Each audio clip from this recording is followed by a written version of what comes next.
Hello. Today I want to talk about the importance of roots.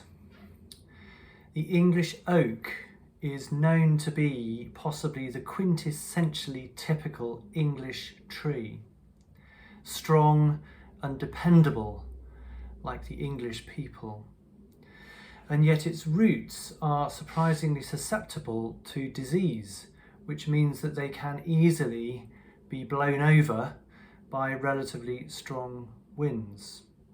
And it's interesting that this is referred to in an old folk song called "Oh Waly Waly." You may know it.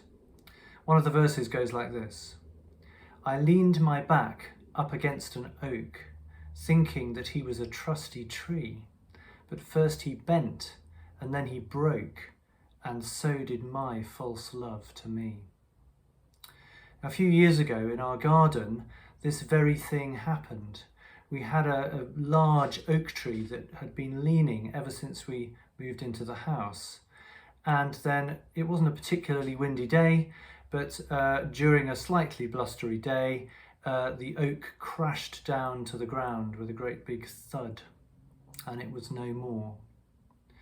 And both of these things reminded me of the very first Bible study that I ever attended when I was a young Christian at university.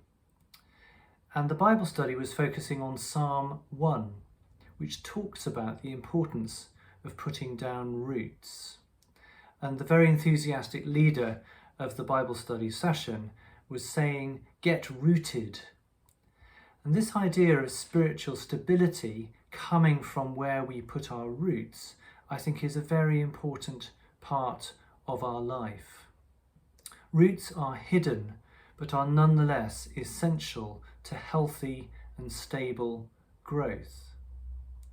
So I just wonder whether it's worth pausing for a moment to consider our roots. They support us in the storms of life. They provide nourishment through the root system to enable us to stand tall and ultimately to bear fruit.